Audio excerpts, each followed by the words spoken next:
Bonjour, Salut. Et ce n'est donc pas un bonsoir. C'est vrai, il fait jour aujourd'hui, c'est cool. Parce que film pour Comme tous les enfants jours, oblige. Film pour enfants oblige, il passe très tôt. Enfin, il n'y a pas de séance du soir. Qui plus est, il n'y a pas de. Parce qu'il n'y a pas de VO. Il n'y a pas de VO. Et ça, oui, on va pouvoir en parler aussi. Parce qu'on l'a vu en VF du coup. Et. On est allé voir ça. Enfin, plus exactement, ça.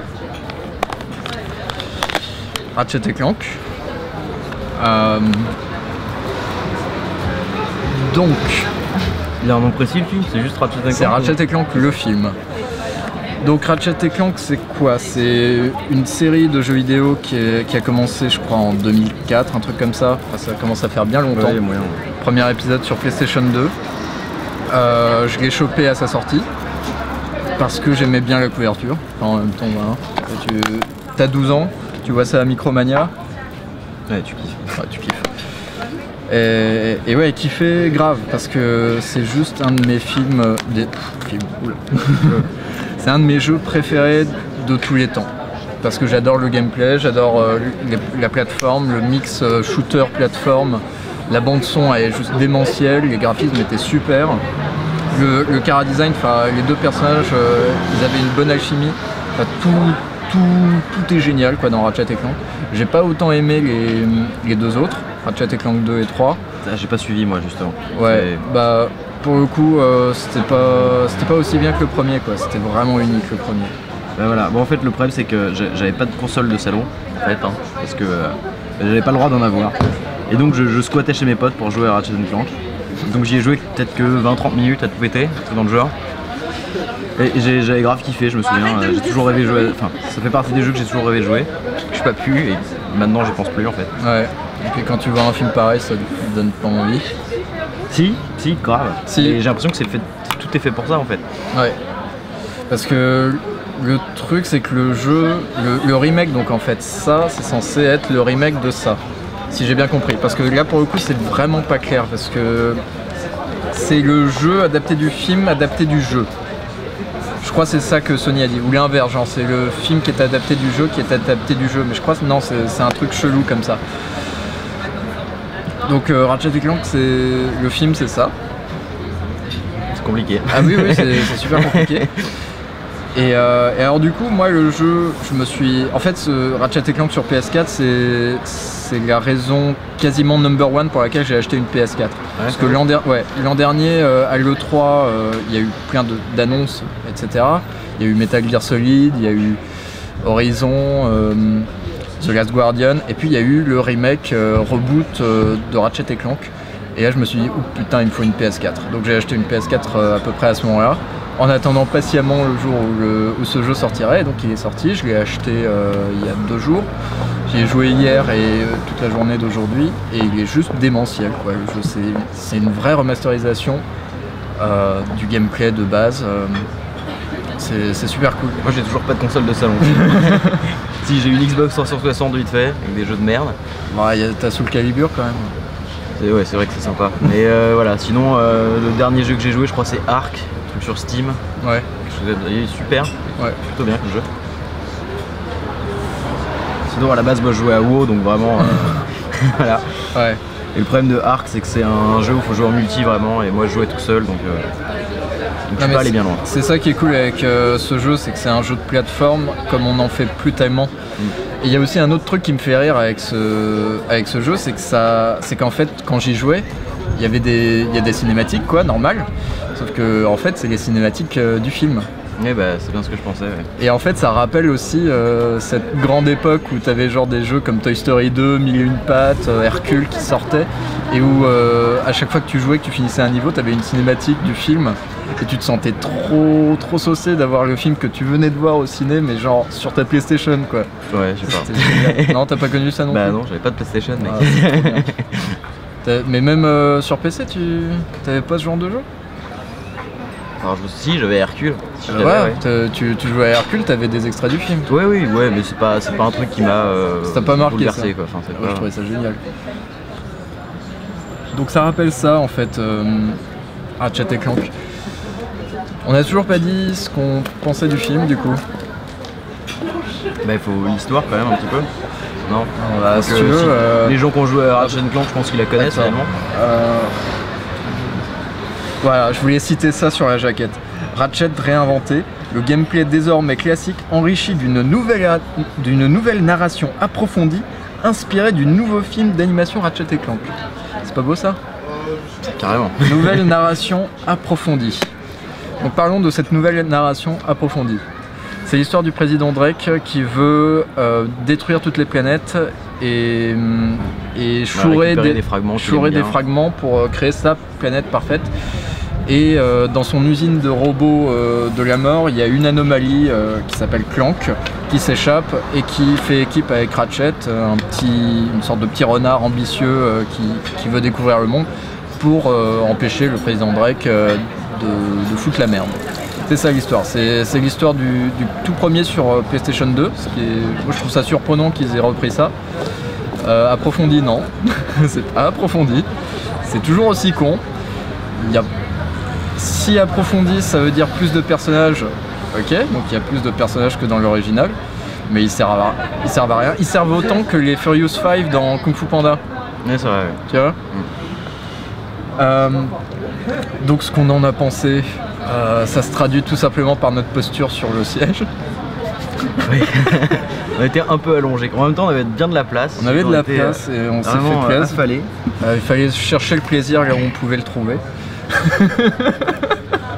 Ça se trouvait clairement à vouloir partir en fait. Dès la première demi-heure, j'en avais déjà marre. J'espère que ça finisse vite. Heureusement, ça a fini vite. Oui, c'est vrai. C'était chiant, c'était relou, c'était pas drôle. Mais au moins, en 1h20, c'était torché cette affaire. Heureusement. C'est là où tu sens que c'est un film pour gamins quand même. Ouais, c'est vrai. Mais bon, encore une fois, on parle souvent des films pour gamins et genre c'est normal que c'est de la merde, mais il y a tellement de films pour gamins qui sont pas de la merde, quoi, qui ont des choses à dire, etc. Là, c'est effectivement tous les checkpoints de l'aventure initiatique. C'est ça. Le problème, c'est qu'on se croirait dans une très longue cinématique en fait, où toutes les cinématiques mises bout à bout du jeu peut-être ou un truc dans le genre. Ouais. On a même un sorte de tuto, genre, le didacticiel, la partie didacticielle qui t'explique comment fonctionnent les armes et tout le bordel. Ouais. C'est assez marrant, tu vois, ça fait comme un didacticiel au début d'un jeu, quoi. Et c'est plus ou moins le début du film, quand il rentre chez les gardiens, en gros, ça c'est Gardiens Galactiques ou un truc dans le genre. Ouais, les Rangers Galactiques. Ouais, c'est ça, les Rangers Galactiques. Ça, ce délire de Rangers Galactiques, c'était pas dans le jeu de base, mais du coup c'est dans le remake. C'est là pour rajouter au film en fait. Mais voilà, c'est pour rajouter un petit peu de tension. Il y a vaguement un twist narratif que j'aime bien, c'est le côté Quark décide de rejoindre Drake parce qu'il a peur de Ratchet. Ouais, mais encore, c'est fait d'une manière assez faible quand même. C'est très faible. Et c'est pour ça que il va prendre ta place, tu pourrais être meilleur, viens avec nous. Il y a ok, d'accord, je viens avec vous, c'est bon. Ouais. Puis finalement, il se rend compte plus ou moins de ce qui se passe. Je veux dire, le mec aurait pu s'y attendre déjà avant, clairement. Je veux dire, même si c'est un crétin fini. Voilà quoi.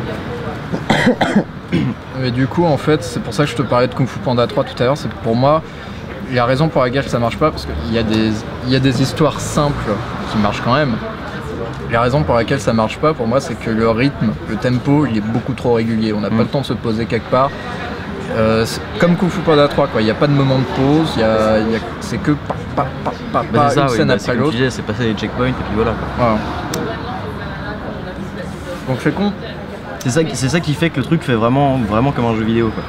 Voilà, c'est vraiment Sauf ça. Que voilà, normalement dans un jeu vidéo c'est toi qui gères l'action plus ou moins. Oui. Alors que là, bah non. Donc voilà. c'est ça qui fout un peu la merde. C'est pour ça, pendant tout le film, moi j'avais qu'une envie, c'est d'en finir et de retourner jouer à l'excellent jeu sur PS4. Parce qu'il est excellent. Surtout que le film, c'est clairement une pub pour le jeu en fait. Enfin, moi je l'ai perçu comme ça. C'est marrant que tu dises ça, moi je le perçois pas comme ça. Même si, oui, indirectement, c'est une pub pour le jeu et le jeu est une pub pour le film. Mais j'avais le vague espoir que les deux soient complémentaires et fassent une sorte de système cross-média en fait. Comme quand ils ont sorti Final Fantasy X, pas très longtemps après, ils ont sorti un bouquin qui justement comblait les lacunes du scénario du jeu en fait. Et du coup, j'espérais un peu ça. J'espérais que le jeu et le film soient très complémentaires, sauf que non, en fait, ça donne l'effet qu'on avait dans les années 90-2000, où en fait le film sort et puis t'as le jeu qui va avec des extraits du film dedans. Sauf que là, en l'occurrence, c'est pas n'importe quoi, c'est un jeu développé par Insomniac, qui est justement les développeurs du jeu de base. Donc c'est pas un jeu de merde, c'est un excellent jeu, mais un excellent jeu d'adaptation en fait. Ouais, c'est assez bizarre. Enfin, où ils ont eu la chance de quand même refaire globalement le même jeu que sur PS2, mais en juste mieux quoi. Et c'est marrant qu'on parle de ça juste après le livre de la jungle, parce que concrètement c'est une remasterisation. Ouais. Et donc on a deux types de remasterisation cette semaine. La remasterisation de la grosse copie et la remasterisation adaptation pour les petits enfants. Finalement, c'est tous les deux pas terrible. Oui, il faut pas grand chose pour rater quoi. Genre, enfin là quand même ouais, c'est bien raté. Et toi, tu me dis que tu t'y attendais. Bah ouais, enfin clairement, genre comme j'ai dit, le coup du jeu qui sort en même temps que le film et tout, ça, ouais, ça me rappelle quand j'étais gamin sur pas mal de trucs. Genre comme je disais, ça c'est l'équivalent des films Buzz l'éclair et tous les trucs dans le genre. Ouais. Moi je m'attendais exactement à ce genre de truc là et c'est exactement ça finalement. Tu te retrouves avec exactement le même genre de problème que dans ces dessins animés.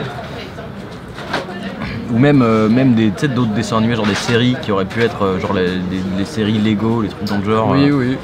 Tu te retrouves avec les mêmes problèmes dans ce film là en fait. Ouais. Donc clairement, je m'y attendais clairement ce genre de truc. Après, c'est pour ça que je suis pas déçu dans le sens où pour moi voilà, c'est un film pour enfants médiocre, on dit peut-être ouais. Il faut être très petit pour aimer, parce que mon petit frère qui a 12 ans, il a même pas kiffé, donc faut vraiment être entre 6 et 8 ans pour kiffer ça quoi. Donc moi, je suis déçu parce que j'adore Ratchet & Clank, j'adore le premier, j'adore le remake, et de voir un film aussi pauvre, bah forcément c'est relou. Surtout que quelque part le film il a une certaine ambition. Pour moi c'est quelque chose que j'ai jamais vu en fait dans l'histoire du ciné et du jeu vidéo. C'est que pour la première fois tu as un jeu et un film qui sortent en même temps et les deux ont été faits conjointement. Donc moi je trouve la démarche super cool, super intéressante, super innovante. C'est juste dommage qu'ils aient ciblé un public aussi jeune, parce que du coup moi je me sens un petit peu laissé sur le carreau, surtout par rapport au film. Par rapport au film. Parce que le jeu, t'as forcément le gameplay pour rattraper le coup. En général dans un jeu, si l'histoire est bien, tant mieux. Sinon il faut juste qu'elle soit juste assez bien pour que tu continues à jouer. C'est ça, ouais. Bah ouais, je l'ai dit ça ou pas, ce qui fait le moteur de l'action finalement c'est le joueur en lui-même dans le jeu. C'est ce qui nous manquait dans ce film quoi, c'est qu'on avait qu'une seule envie, c'était de jouer, plutôt que de rester planté devant ces personnages qui ont pas vraiment d'âme, qui ont pas vraiment de personnalité et qui sont pas aidés par le casting vocal. Mais enfin remarque, le casting vocal est pas non plus aidé par l'animation des personnages. C'est un peu un micmac qui fait que voilà. Mais ouais, c'est une spirale infernale un peu comme truc. Donc dans la VF en fait on a Squeezie. Et Squeezie en gros c'est un peu un PewDiePie français. Mais PewDiePie dans la mesure où... Enfin tout le côté négatif de PewDiePie. C'est-à-dire que quand PewDiePie t'emmerde, lui Squeezie c'est comme ça mais tout le temps. Je sais pas, moi je regarde pas. Ouais tu regardes... Ouais non moi je mets des vidéos sur YouTube mais... Moi j'aime bien PewDiePie de temps en temps. Non PewDiePie il me saoule. Complètement. Ouais. Il y en a pas une pour rattraper. Non mais moi je suis un mec qui aime pas les trucs. Non c'est vrai qu'il... Si, il y a peut-être 2-3 vidéos, bon, mais je me souviens plus trop. Mais ouais, en général, il y a le don de me casser les doigts. Donc ouais, mais en plus, Squeezie, il est là vraiment que pour avoir son nom sur l'affiche. Et parce qu'il joue très mal, quoi. C'est vrai, ouais. C'est risible par moment, genre quand il dit Quark, tu n'es pas méchant. Ouais, Même là, je l'ai dit avec plus de conviction. C'est ça, il n'y a aucune volonté en fait. C'est assez bizarre. C'est-à-dire que tu sens. Il est pas sûr en fait, cette impression. Il est pas trop sûr de ce qui se passe finalement. Il sait pas jouer, c'est aussi simple que ça. La seule raison pour laquelle il est là, c'est parce qu'il est suivi par les 8-10 ans, que le film il cible clairement les 8-10 ans et que du coup tout le monde est content. C'est juste oui, c'est ça, donc, carrément. Donc du coup, qu'est-ce qu'il y a à retenir de Ratchet & Clank?